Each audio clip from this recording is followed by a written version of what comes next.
porción Lech Lechá.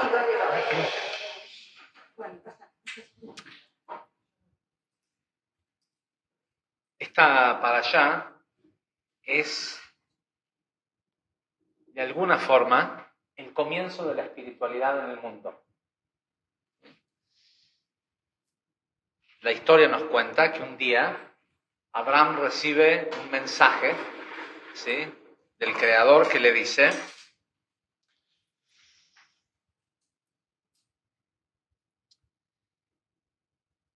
quiero que salgas, que te vayas de tu tierra, del lugar donde naciste, de la casa de tu padre, a la tierra donde yo te voy a mostrar. Y aquellos que saben un poquito de hebreo, es totalmente innecesario decir Lech Lechá, ¿sí? Lech alcanza para decir salí. ¿Sí? Lech Lechá quiere decir salí para vos. ¿Sí? Y es poco común. Si bien aparentemente pareciera ser que el que escribió la Torá tiene ciertas dificultades con el idioma,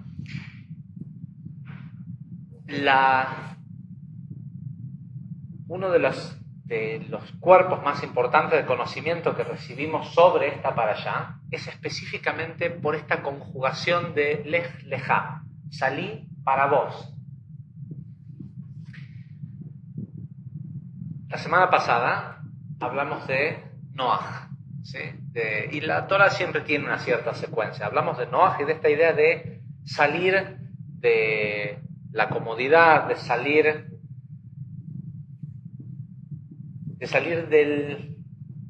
del nivel de medirnos respecto a la sociedad. ¿Sí? Noaj era un tzadik, pero era un tzadik en su generación. ¿Sí? La semana pasada dijimos, era elevado, pero era una especie de edificio de 3-4 pisos en el medio del campo. No es que era un rascacielos.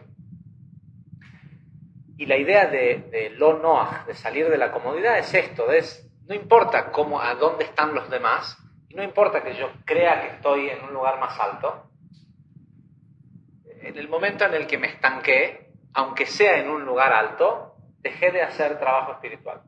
Lo que sé no significa estar trabajando espiritualmente. Y lo que hice, tampoco. Lo que hice sirve para que hoy tenga en mi vida ciertos efectos positivos, pero es vivir de lo que ya ganaste. La idea es que, como pensás vivir mucho tiempo, vayas constantemente acrecentando la cuenta, ¿no? Ahora, en ese proceso de salir de la comodidad, lo próximo que nos dice la Torá es esta, en la secuencia de cómo aparece la Torá, la llave de mi casa.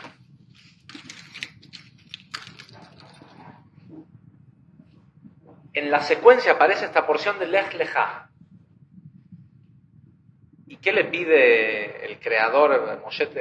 Abraham tenía suerte, que podía escuchar, ¿sí?, claramente la voz del creador, que le dice: quiero que salgas de tu tierra, ¿sí?, de la tierra del lugar donde naciste, de la casa de tu padre, ¿sí?, al lugar donde yo te voy a mostrar. Y aparentemente lo que el conocimiento que ya ahora, cuando entremos en el Zohar y los escritos de Rav Ashlag, vamos a ver qué es lo que la Torá nos está tratando de decir, es que con simplemente salir de la comodidad no alcanza, ¿sí? Cuando alguien viene y te dice, si no te pasa esto en tu vida, si no tenés estos resultados, es porque estás en una posición cómoda, no estás haciendo lo suficiente, hace más, ¿sí? Hacer más no alcanza. Tenés que tener un plan. Lo único que no sabés del plan es a dónde vas. Porque acá claramente el creador le dice, 3 cosas son necesarias, ¿sí? Salí de tu tierra, salí del lugar en donde naciste, salí de la casa de tu padre. Todos esos 3 lugares son lugares que Abraham conoce, ¿sí? Sabe cuál es su tierra, a donde está viviendo, sabe cuál es el lugar en donde nació y sabe cuál es la casa de su padre, más allá de que ahora vamos a ver qué significa cada uno de ellos. Pero lo único que no sabe es esto de a la tierra donde yo te voy a mostrar. Ahora, qué fácil sería la vida si al lugar a donde nosotros vamos no es el lugar a donde nosotros decidimos, sino el lugar a donde la luz nos muestra, ¿sí? Sería todo un mérito, en lugar de estar pensando si está bien ir hacia la derecha o hacia la izquierda, hacer esto o hacer lo otro, que te lleven al lugar. Y existe la posibilidad, pero ¿qué es necesario para que te lleven? Salir de tu tierra, ¿sí? De lo conocido, ¿sí? Salir del lugar en donde naciste. ¿Qué es el lugar en donde naciste? Tu signo del zodíaco, es tu aspectación astral, ¿sí? Principalmente. Sabemos que una persona cuando llega a este mundo tiene un cierto tikkun, una cierta corrección que hacer, y las herramientas que se le dan para hacerlas son ciertos desafíos que incluyen el día en el que nace, el lugar en donde nace y los padres que le tocan. La persona elige toda esta situación que es la perfecta para su crecimiento espiritual. La casa de tu padre es realmente, en esta porción específica, el primer lugar o lo más importante que nosotros tenemos que definir. Porque la casa del padre de Abraham significaba la idolatría. ¿Sí? El papá de Abraham, el padre del monoteísmo, ¿a qué se dedicaba? Fabricaba ídolos. ¿Sí? Su negocio de lo que él vivía era fabricar ídolos, pero no era hacía estatuas y nada más, ¿sí? Era un tipo de un alto nivel espiritual y sabía fabricar ídolos que se conectaran con otras fuerzas que había en el mundo, ¿sí? Y no es menor esto que digo, porque en la porción de Bereshit hablamos o incluso respecto a la idolatría, cuando la Torá nos trae los preceptos, los 10 mandamientos, uno de ellos dice, no adorarás otros dioses. Tranquilamente podría haber dicho, solo me adorarás a mí. ¿Sí? Es supuestamente el único Dios que existe, hablando, y dice, y podría tranquilamente decir, solo me adorarás a mí y no creerás que existen otros dioses. ¿Sí? Pero eso no es lo que dice el mandamiento. El mandamiento dice, no adorarás otros dioses. ¿Qué quiere decir Elohim Ajerim? Otros dioses. ¿Es que acaso no es que hay un solo Dios? Ahora, si la misma entidad que nosotros le llamamos un solo Dios te previene de que no vayas a adorar a los otros dioses, está, de hecho, ratificando que los hay. ¿Sí?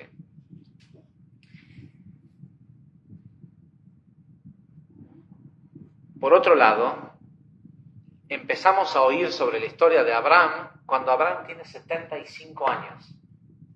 ¿Qué pasó antes?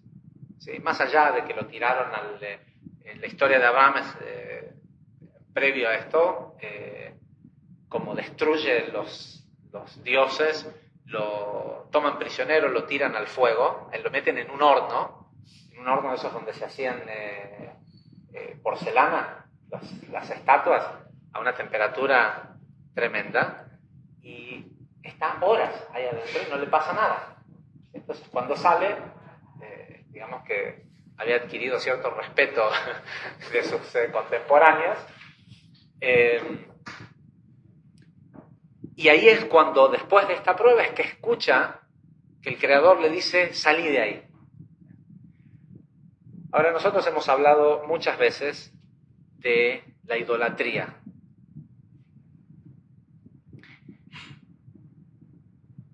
Y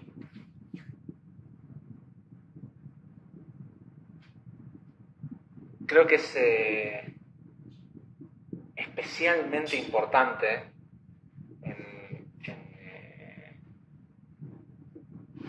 en estos tiempos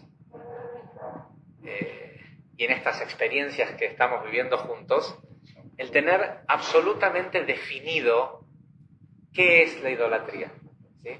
Y qué es este lugar que si no salís de ahí, no hay posibilidad de que la luz te muestre el camino, ¿sí? La tierra a donde yo te voy a mostrar. Nosotros dijimos muchas veces, aquellos que toman las clases de Zohar habitualmente, que hay un dicho en el Zohar que dice que en la dirección que la persona quiera ir, la luz le va a mostrar el camino. ¿Sí?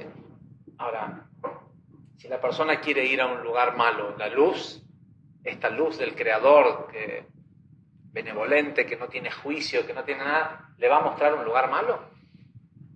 Y la respuesta es sí. ¿Sí? En la dirección que la persona quiera ir, la luz le va a mostrar el camino. Porque la luz es energía. ¿Sí? El Zohar define que la luz es Or Pashut, energía simple. No tiene una inteligencia propia es como pretender que si yo tengo electricidad en los enchufes estos y tengo enchufado en un enchufe la computadora que la necesito para la clase y en el otro enchufe una máquina que está a punto de hacer cortocircuito y va a hacer que se corte la luz de todo el edificio, es como pretender que la luz, que la energía sepa elegir. No, voy a ir únicamente a la computadora porque ahí está dando una clase de Zohar.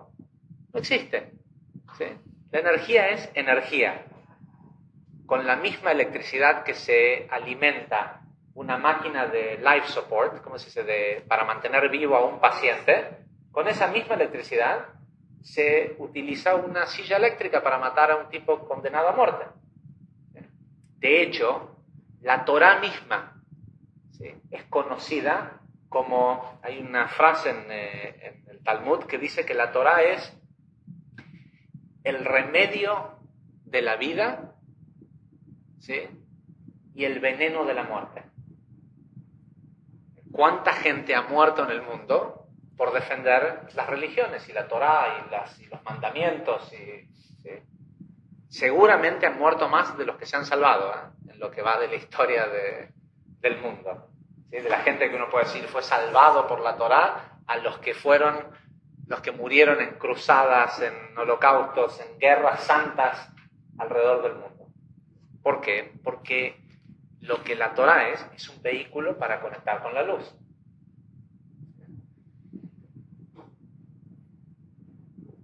Y la luz no es otra cosa más que energía. Hace poco dimos este ejemplo de la linterna. ¿Sí? Vos con una linterna alumbrás un camino y alumbrás el camino que vos estás alumbrando. La luz del Creador son las pilas. ¿Sí? No es la dirección, son las pilas. La dirección la pone la persona y si la persona quiere enfocar el camino equivocado, ese es el que va a ver con claridad y se va a ir por el camino equivocado con claridad. ¿Sí? Porque, a ver, si existe una perfección en el sistema y todos estamos acá para evolucionar, ¿por qué se hubiera construido el sistema de esa forma y no de una forma mejor? Por un lado, porque necesitamos ejercitar nuestro libre albedrío, y por otro lado, porque todos los caminos llevan a la evolución. ¿Sí? El que parece el camino equivocado también te lleva, el final es todo el mismo.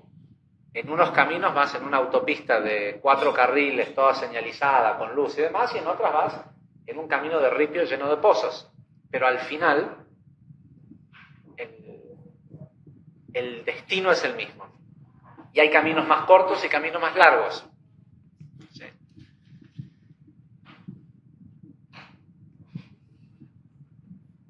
Ahora, cuando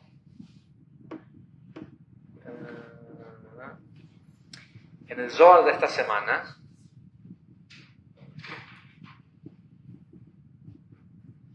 versículo 21,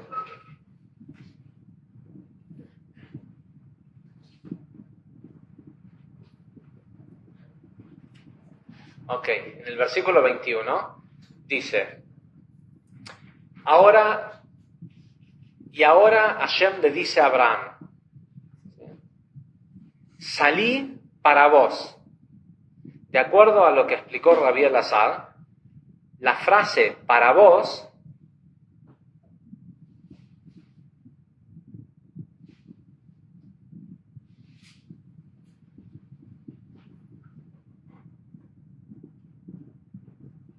dice, la frase para vos, a ver, ¿qué sucede?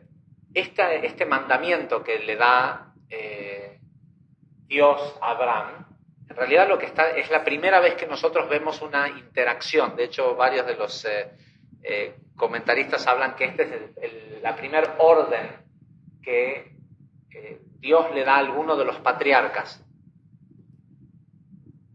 Cuando nosotros pedimos algo a alguien, generalmente, ¿para quién estamos pidiendo? Para nosotros mismos. Si te pido, necesito que hagas esto, que hagas lo otro, lo que sea, por lo general es porque hay algún tipo de beneficio para personal. Ahora, lo primero que escucha Abraham es, salí para vos. Y esta es la revelación. Abraham es la primera persona en darse cuenta la esencia de la luz, ¿sí? En darse cuenta cuál es la diferencia entre este Dios, ¿sí?, y los que fabricaba su padre. Su padre no es que él originaba nuevos dioses, sino que sabía fabricar vehículos físicos para conectar con esos otros dioses. Esos otros dioses son los regentes de los otros pueblos, de las otras naciones. Y para esta edad de los 75 años, Abraham conocía todo, ¿sí? Porque no es que Abraham fue la primera persona en tener el conocimiento de cómo fue que se creó, cómo se dio lugar a la creación del mundo físico, ¿sí? Por eso fue el que escribió el libro de la formación, el Sefer Yetzirah. A todo esto, entendía que estaba todo subdividido, ¿sí?, en pequeñas quintas, ¿sí? Había un ángel que regía sobre una tierra y sobre un grupo de gente, y ese era el Dios de esa gente. Había otros, y así para las 70 naciones. Y también entendía, porque Abraham fue de las primeras personas en entender la esencia de la creación, también entendía este concepto de qué era lo que había pasado, sabía lo que había pasado antes del diluvio. ¿Sí? No sé si, bueno, no se habló por lo menos acá sobre esto, pero en la época del diluvio, antes del diluvio, uno de los comentarios que hace la Torá dice,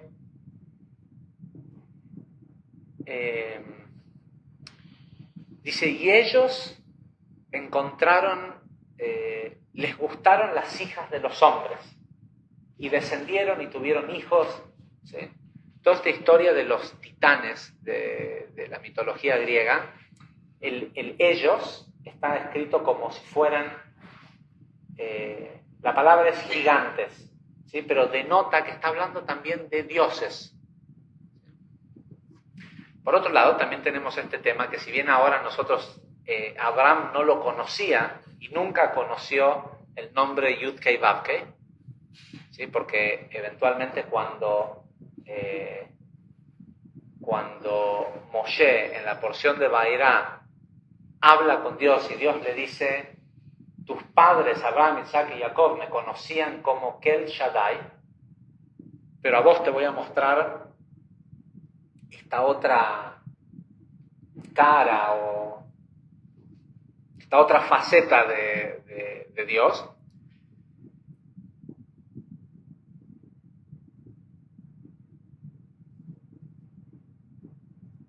Abraham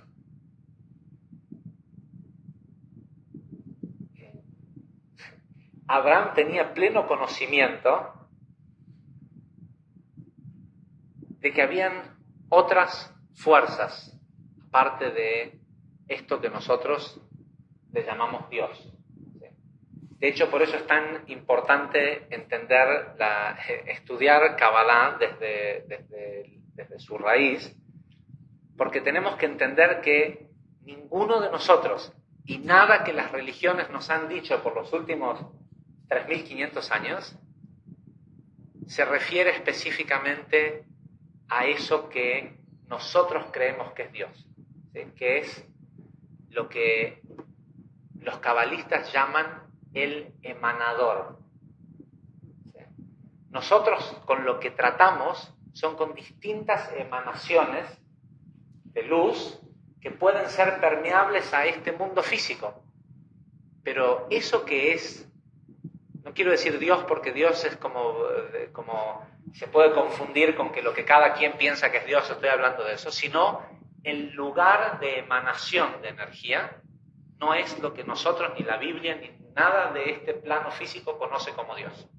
Porque claramente el Ramjal dice que ningún ser humano tiene la capacidad de entender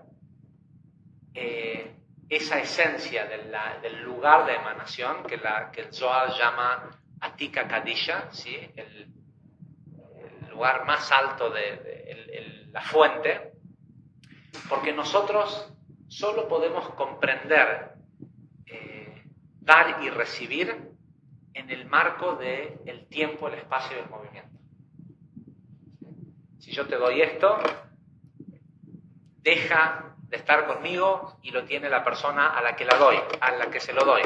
Con lo cual se requiere de un movimiento, un espacio que deje de estar conmigo, que esté en el otro. Entonces, cuando nosotros decimos que le pedimos a Dios cosas y esperamos que nos lo dé, nunca puede provenir o por lo menos nunca puede ser directo el contacto que nosotros tenemos con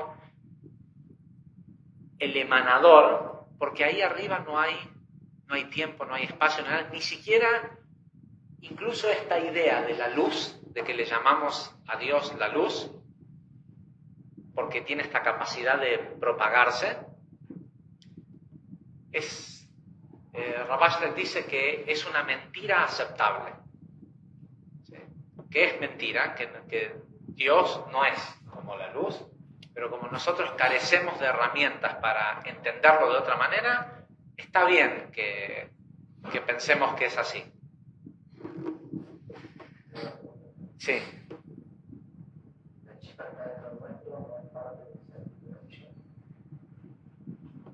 Sí, y de hecho la chispa que está dentro nuestro es parte de eso que nosotros no comprendemos que es Dios y no es parte de las cosas que nosotros pensamos que es Dios. Sí, pero ¿se entiende lo que dije? Sí. La idea que las religiones tienen de lo que es Dios, cuando nosotros decimos la chispa divina y todo esto, no es... nosotros no somos parte de eso. ¿Sí? Ahora,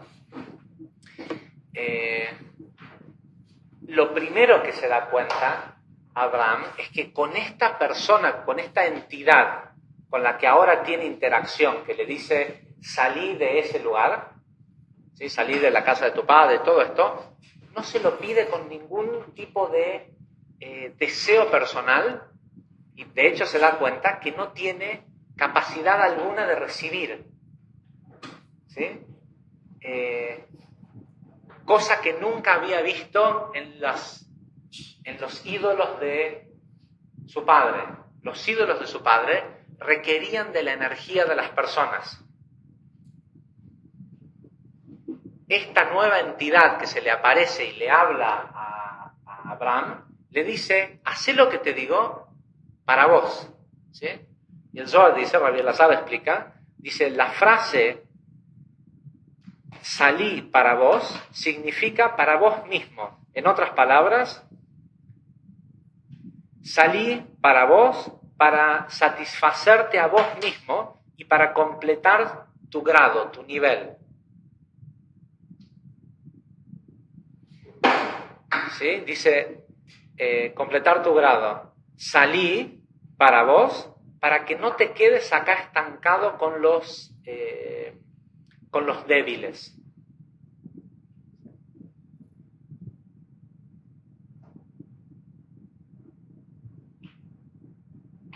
Ok, dice, el secreto detrás de estas palabras, salí, sacate a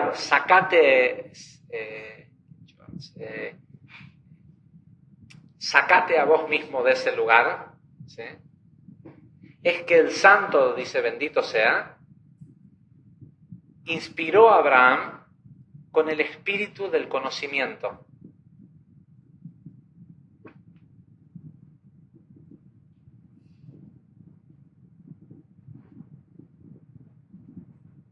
Okay.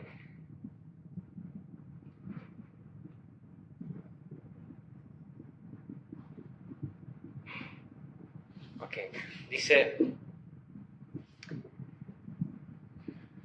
Dice porque él, ¿sí? Abraham, sabía cómo juzgar los espíritus.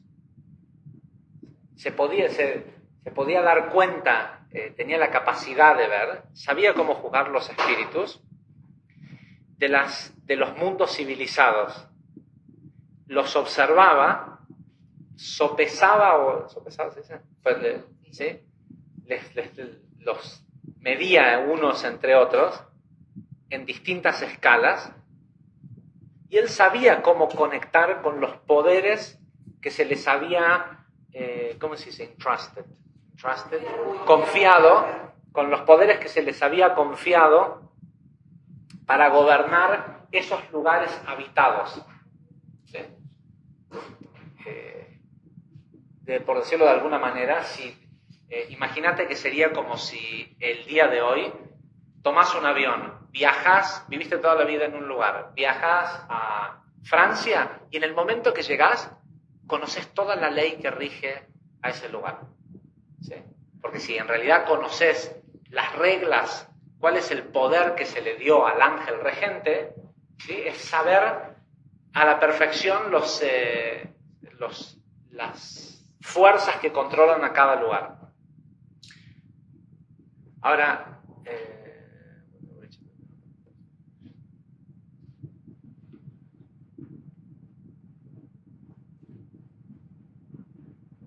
entra en...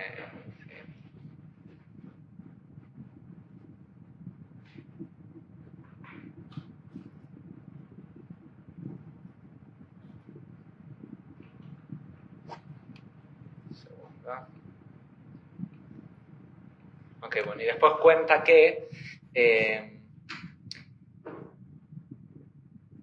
cuando Abraham llegó a este lugar, ¿sí? Este lugar está hablando de la conciencia de lo que es la tierra de Israel, dice, probó varias veces de medirlo, de saber cómo pesaba estos poderes contra los del resto de los lugares. Dice, y no podía percibir, no podía concebir cuál era el poder que lo gobernaba. Dice, lo pesó varias veces y cuando se dio cuenta que de ahí, cuando se dio cuenta de que no existía la misma fuerza que existían en el resto de los lugares, se dio cuenta que desde ese lugar, ¿cómo se dice? Sprouts, florecen todo el resto de los lugares, ¿sí? Todo el resto de los pueblos. Si seguimos leyendo en la Parashá, dice, salí del lugar a la tierra donde yo te voy a mostrar y te voy a hacer una gran nación. Te voy a bendecir y hacerte grandioso. Dice, vos mismo vas a ser una bendición. Dice, voy a bendecir a aquellos que te bendigan y voy a maldecir a aquellos que te maldigan. Todas las familias del mundo serán bendecidos a través tuyo. ¿Qué quiere decir esto? Abraham, con esta revelación, inició Zeir Anpin. ¿Sí? No había, hasta ese momento, no se había empezado a armar el orden de que Malhut, el mundo físico, pudiera conectar con la luz de Binah, ¿sí? Con lo más cercano que nosotros podemos concebir como Dios. Abraham, con esta revelación, inicia Gesed, él es la Merkabah, la carroza de Gesed, inicia el camino para que baje luz al mundo, con lo cual toda luz que baja al mundo baja a través de Abraham y baja a través, y esto es lo grandioso del por qué este es un mundo de misericordia, baja a través de Abraham. El principio de cualquier bendición que llega al mundo es con misericordia, es con la energía de Gesed. Ahora, lo que nosotros buscamos es la posibilidad o la capacidad de que la luz nos muestre una tierra a dónde ir. Una tierra quiere decir un resultado específico en algún problema que tenemos, en lo que buscamos en nuestra vida. Si bien es genial tener libre albedrío y demás, qué bueno estaría que te lo traigan resuelto. ¿Sí? ¿Es posible? Sí, aparentemente sí. El trabajo es salir, primero que nada, salir de la comodidad. Salir de la comodidad no necesariamente significa simplemente hacer más.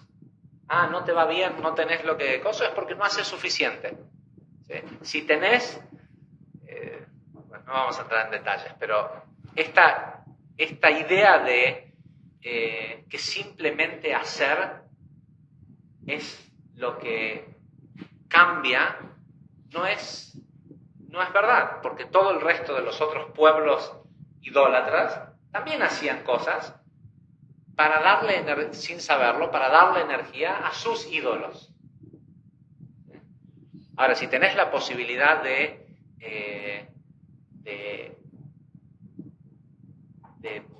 conectarte con esta luz que es el lugar de donde todo florece, ¿sí? O del lugar de donde todas las bendiciones pasan por ahí, el trabajo que hay que hacer es primordialmente salir de tu casa y de el lugar donde naciste, es ir en contra, el lugar donde naciste es ir en contra de tu expectación astral y de las costumbres que nosotros, las excusas más comunes que siempre tenemos, que somos, pero soy Aries, no, pero soy Sagitario, no, es que yo soy Escorpio. Bueno, no es una excusa, ese es el desafío, ¿sí? O bueno, al final somos argentinos. ¿Sí? Eso también es un desafío. Tal vez mayor que muchos otros desafíos.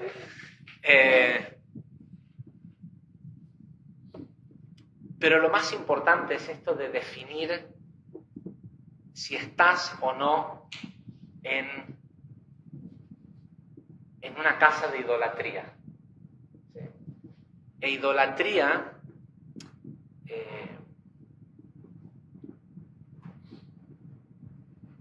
es algo que es muy común para el ser humano. ¿Por qué? Porque hay muchas fuerzas en el mundo, en lo metafísico y en lo físico, que viven de nuestra idolatría. ¿Sí? Que en el momento en el que uno se separa, pierden la luz que uno les está dando. Con lo cual, hay toda una lucha de esas fuerzas por tener gente que los idolatre, ¿sí? Esto va hasta el punto de algo tan simple como un cantante de rock, ¿sí? ¿Cómo es que un tipo que para grabar un disco canta una canción 1 o 2 veces y tiene que volver al día siguiente porque por la voz y por esto y por lo otro, y está sentado en un lugar controlado, tranquilo, y sin embargo se sube a un escenario y canta durante 2 horas seguidas o 3 horas al mismo tiempo que baila? ¿Y que esto? ¿De dónde saca esa energía? Y cuando le preguntas a cualquier artista, ¿de dónde sale esa energía? ¿Qué te dicen? De la gente, ¿sí? De toda la gente que está dispuesta a dársela. Y hay que tener especial cuidado en esos casos, cuando uno le está dando su energía a algo o a alguien, ¿para qué la usan? ¿Para qué están usando tu energía? George, ¿me vas a hacer un favor?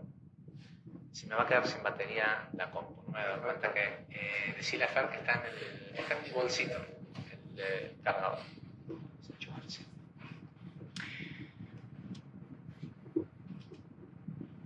Ahora, cuando vamos a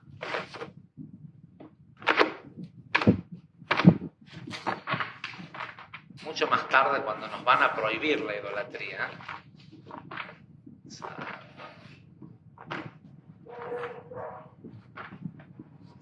okay.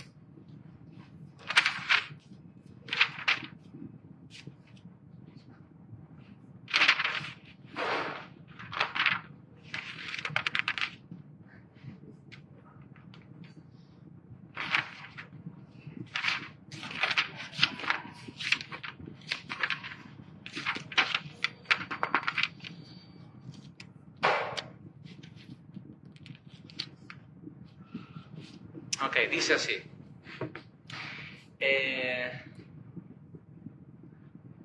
No tengas otros dioses ante mí. ¿Sí?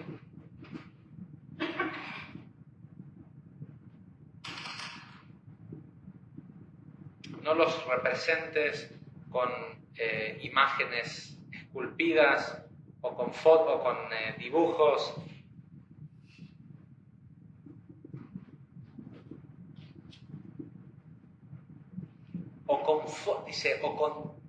Con pinturas de ninguna cosa arriba en el cielo o abajo en la tierra o abajo del agua. No te inclines ante ellos o los veneres. Dice, pues yo soy tu Dios que demanda, ¿cómo se dice? Devoción exclusiva.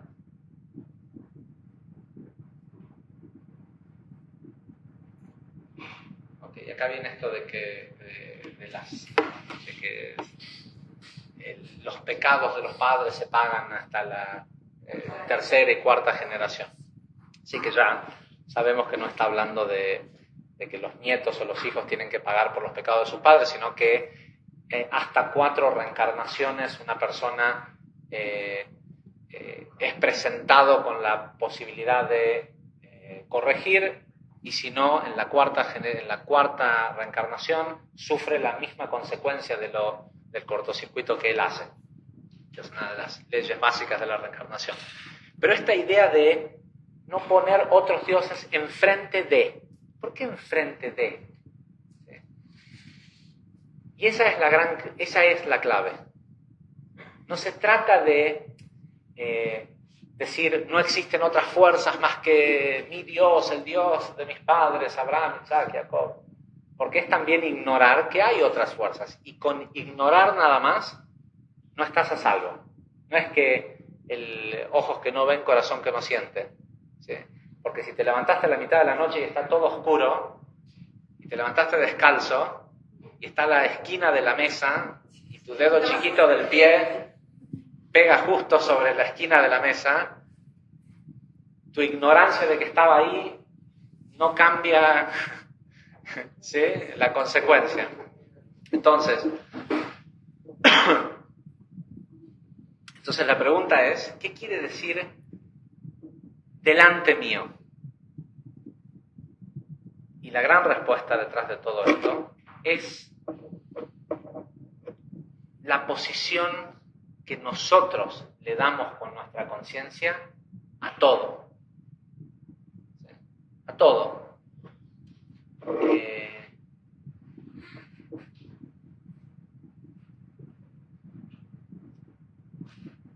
Estamos entrando en una época en la historia del mundo en donde cada vez es más fácil ver este tipo de cosas, porque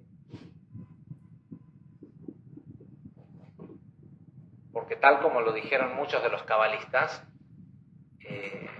hacia fines del año que viene, los velos de lo que es el bien y el mal se tienen que caer. ¿Sí? Pero esto también nos aplica a nosotros. ¿Sí? Nosotros también vamos a quedar expuestos en todo lo que es nuestro bien, nuestro mal, nuestra idolatría, nuestra devoción exclusiva a la luz. Y estamos en un momento en la historia de la humanidad en donde realmente hay que hacer un heshbon, hay que hacer una cuenta y preguntarse todos los días ¿a dónde estoy poniendo mi energía? ¿Sí? ¿Y qué es lo que sostengo con mi energía? ¿Sí? En cuanto a nuestro trabajo, en cuanto a cómo nos manejamos con nuestra salud, nuestra familia. Estamos en una época de evaluación. ¿Por qué? Porque si no el cosmos nos va a evaluar a nosotros. Y más vale, siempre conviene ser nosotros los que estamos bajo control, ¿sí? Los que iniciamos ese juicio y no que venga de afuera.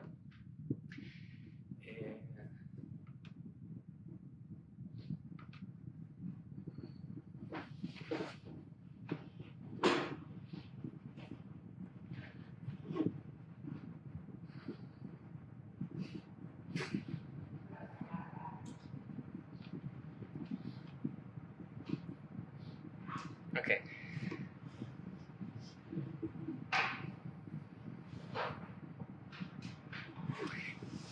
Más allá de la historia de dónde viene todo esto, el Ramjal, en una sección de su libro las 138 aperturas, está hablando de cómo dice, se los leo, dice cuando el emanador, bendito sea, ¿sí? Porque el Ramjal hace esta diferencia entre cuando a veces habla de la luz y cuando a veces habla de la parte, eso que es verdaderamente, o lo que nosotros deberíamos de entender como Dios, que nos cuesta entender, porque eso sí tiene inteligencia. La luz con la que nosotros nos manejamos, o la luz del Creador, es un subproducto del Creador, no es el Creador, ¿sí? Es su energía, por eso le decimos la luz del Creador. ¿Sí?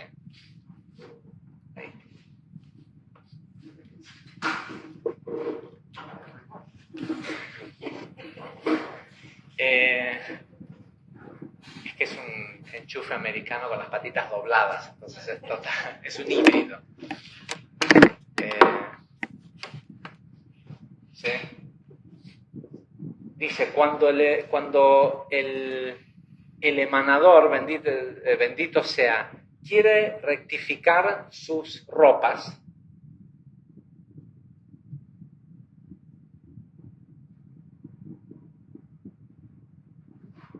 dice, siendo que los reyes primordiales se refiere a estas otras entidades,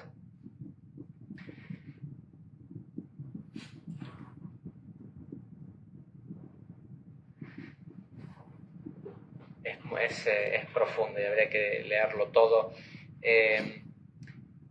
ahora voy a donde quería ir, pero está hablando dice, cuando los reyes primordiales estuvieron caídos por un tiempo suficiente, necesario para que los poderes del mal se revelara a través de ellos.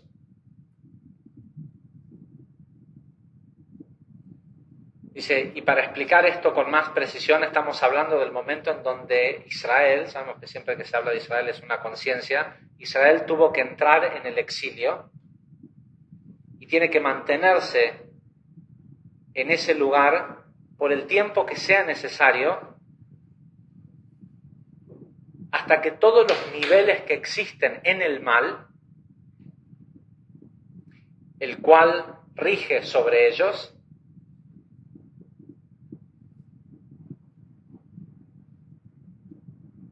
sean disipados. Y el Ramjal escribe entre paréntesis, dice, esto es hasta que la gente de ese pueblo que se llama Israel sean rectificados a través de sufrimiento o hasta que ellos mismos por su propia voluntad puedan testear su fe, ¿sí? su conexión con el Creador,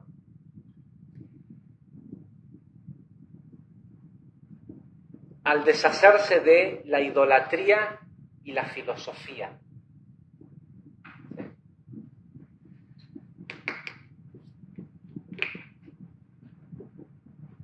Y la verdad es que cuánto hay que nosotros hacemos basado en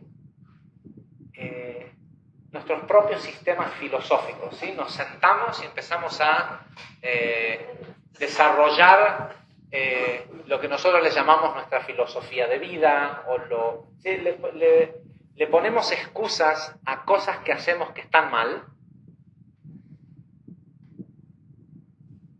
Eso es el lado de la filosofía. Y le ponemos responsabilidad o poder, por comodidad propia, por no salir del noaj, de lo cómodo, le ponemos poder a otras personas sobre nuestra vida. Literalmente, el concepto de idolatría, cuando uno lo entiende espiritualmente, no tiene nada que ver con arrodillarse frente a una imagen o tocarle la panza a Buda ¿sí? O pedirle a un santo o esto o al otro.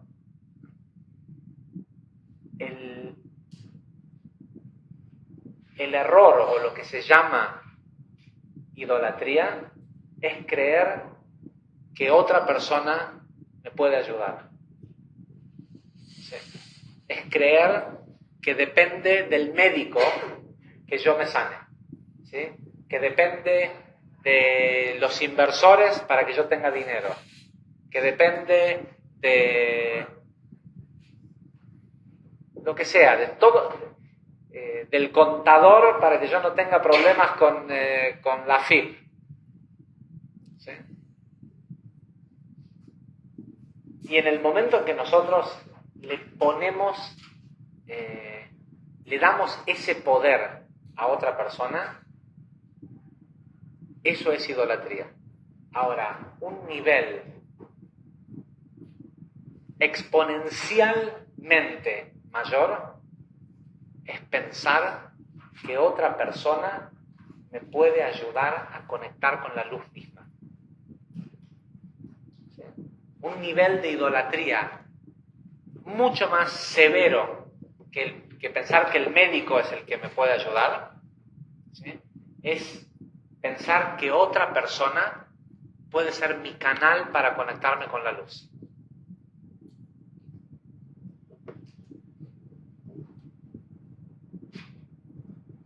Rav Ashlag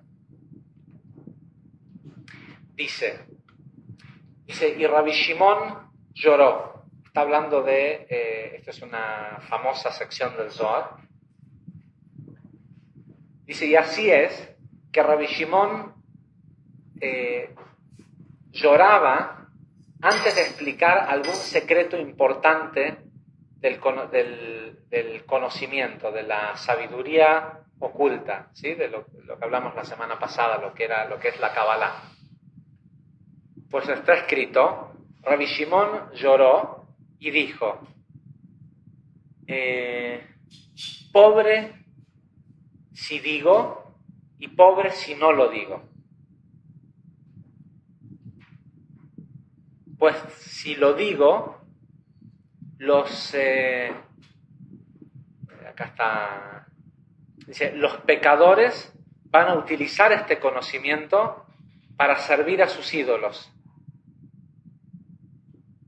Y si no lo digo, los amigos no sabrán estas palabras. Y Rabash les dice, Rabbi Shimon tenía miedo de que el conocimiento de Jochmat Nistad, de la sabiduría oculta, caiga en manos de idólatras.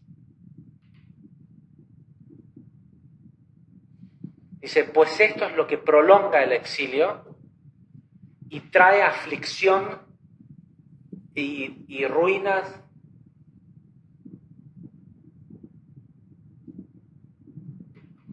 Dice, puesto que los sabios de las naciones controladas por estos otros ángeles o estas otras entidades,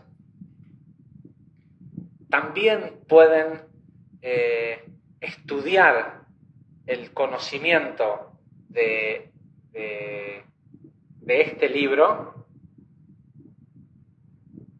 y utilizarlo para fortificar la fe que esas personas tienen en esos ídolos. Dice, y me refiero a ese conocimiento que se llama teología. Dice, dos tipos de males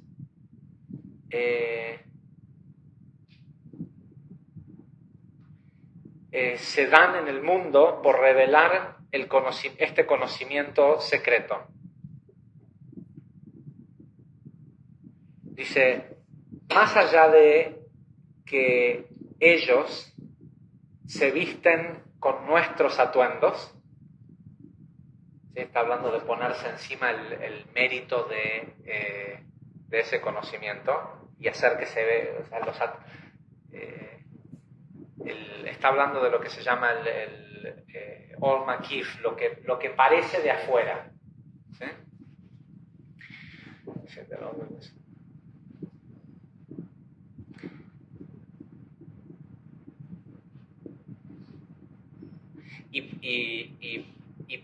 Y por tener este conocimiento puedan decir que todo el conocimiento que ellos obtuvieron proviene de su propio Espíritu Sagrado. Y estos imitadores cobran reputación y grandeza a expensas de este conocimiento y por ende fortifican sus enseñanzas falsas y en realidad lo que están haciendo es obtener poder para negar la Torá. Hace poco, creo que hace un par de clases de Zohar, creo que fue la última clase en Tames, hablamos de este tema de qué era lo que Rabashlag le llamaba Torá. ¿Sí? Torá, Rabashlag le llamaba la unidad entre la gente.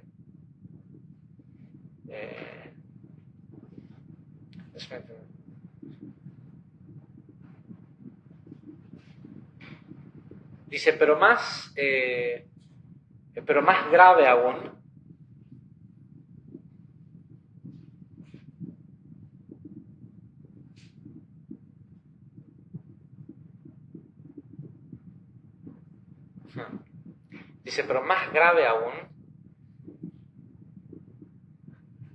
es el daño que puede caer sobre todos nosotros, sobre la humanidad, por aquellos que observan, no de observar, de mirar, sino de ¿cómo se dice? De respetar, ¿sí? Por aquellos que, perdón, sí, que adhieren, por aquellos que observan sus teologías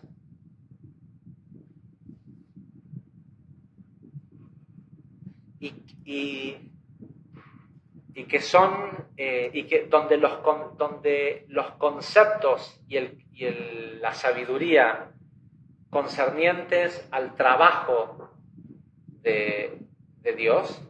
Cuando hablamos del trabajo de Dios estamos hablando de Avodat Hashem, no es el trabajo que Dios hace, sino el trabajo que nosotros hacemos para conectar con la luz.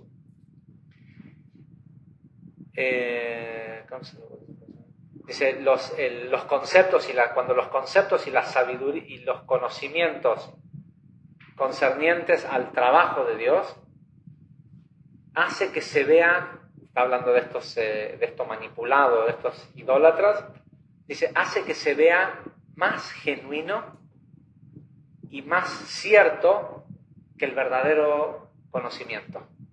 ¿Sí? Porque hay cosas en la Kabbalah que si las estudias no están buenas, no es que no están buenas, son perfectas, pero son un bajón, ¿sí? Porque te dicen que si haces tal y tal cosa te va a pasar esto, pero si decir eso asusta o pierdo un cliente o se va un alumno o lo que sea, también lo puedo disfrazar un poco para que se vea mejor.